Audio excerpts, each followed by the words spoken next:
Hello guys, welcome back to my YouTube channel. അപ്പോൾ ഇന്ന് നമ്മളൊരു കുക്കിംഗ് വീഡിയോ ആണ് ഇടുന്നത്. അതായത് ഒരു ചാളക്കറി, നല്ല മാങ്ങയിട്ട് വെച്ചൊരു ചാളക്കറിയാണ് ഇന്ന് വീഡിയോ ആയിട്ട് ഇടുന്നത്.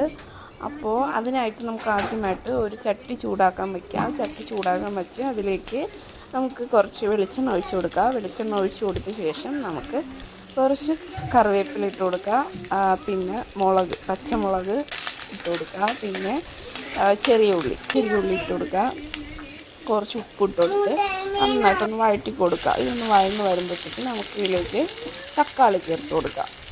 ഒരു തക്കാളി ഞാൻ എടുത്തിട്ടുണ്ട്. അപ്പോൾ ഒരു തക്കാളി ചേർത്ത് കൊടുക്കുക. അപ്പോൾ നമ്മുടെ ഈ ചാനൽ ഇഷ്ടമാവുന്നുള്ളവർ ഒന്ന് ലൈക്ക് ചെയ്യുകയും ഷെയർ ചെയ്യുകയും സബ്സ്ക്രൈബ് ചെയ്യുകയും ചെയ്യുക.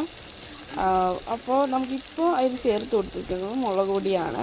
മുളക് പൊടി ഞാൻ 2 ഐറ്റം മുളക് പൊടി ചേർത്ത് കൊടുക്കുന്നുണ്ട്. കാശ്മീരി ചില്ലിയും ചേർക്കുന്നുണ്ട്, നമ്മുടെ എരിവുള്ള മുളക് പൊടിയും ചേർക്കുന്നുണ്ട്.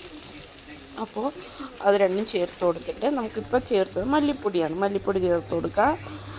മല്ലിപ്പൊടി ചേർത്ത് കൊടുത്തതിന് ശേഷം നമുക്ക് കുറച്ച് മഞ്ഞൾപ്പൊടി ചേർത്ത് കൊടുക്കുക. അതിനുശേഷം നമുക്ക് ഇതിലേക്ക് ഉലുവപ്പൊടി ചേർത്ത് കൊടുക്കുക. ഉലുവ മുഴുവനായിട്ടുണ്ടെങ്കിൽ ആദ്യം ഇട്ട് പൊട്ടിക്കുക. അപ്പോൾ ഇവിടെ എൻ്റെ പൊടിയാണിരുന്നത്. അപ്പോൾ നമ്മൾ പൊടി ചേർത്ത് കൊടുക്കുക. വളരെ കുറച്ചിട്ട് കൊടുത്താൽ മതി. എന്നിട്ട് ഈ മസാലയൊക്കെ ഒന്ന് മൂത്ത് വരുമ്പോഴത്തേക്ക് നമുക്കതിലേക്ക് ആവശ്യത്തിന് വെള്ളം ഒഴിച്ച് കൊടുക്കാം.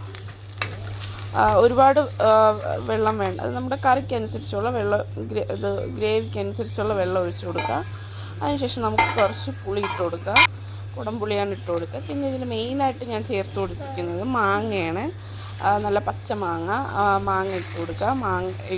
കറി ഒന്ന് തിളച്ച് വരുമ്പോൾ മാങ്ങ ഇട്ട് കൊടുക്കുക. അതിനുശേഷം നമുക്ക് മീൻ ഇട്ട് കൊടുക്കുക. അതായത് ആ ഒരു അരപ്പ് തിളച്ച് വരുമ്പോഴാണ് നമ്മൾ മാങ്ങയും മീനും ഇട്ട് കൊടുത്തിരിക്കുന്നത്.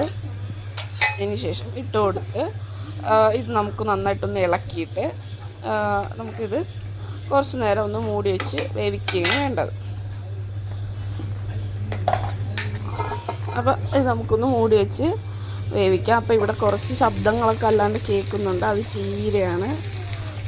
അപ്പോൾ ആ മീൻ തന്നെ ഞാൻ വറുക്കാനും ഇട്ടിട്ടുണ്ടായിരുന്നു. അപ്പോൾ വറുക്കാനും വെച്ചിട്ടുണ്ട് അതുപോലെ. അപ്പം നമ്മുടെ കറി തുറന്നപ്പോൾ തന്നെ നന്നായിട്ട് തിളച്ച് നല്ല മണം വരുന്നുണ്ടായിരുന്നു. അപ്പോൾ ആ മാങ്ങയൊക്കെ അതിലേക്ക് നന്നായിട്ട് വെന്തുടന്ന് നല്ല ടേസ്റ്റ് ആയിരിക്കും മാങ്ങ ഇടുന്ന കറിക്ക്. അപ്പോൾ അതുകൊണ്ട് തന്നെ അപ്പോൾ എല്ലാവരും ഒന്ന് ട്രൈ ചെയ്ത് നോക്കുക. Okay, by.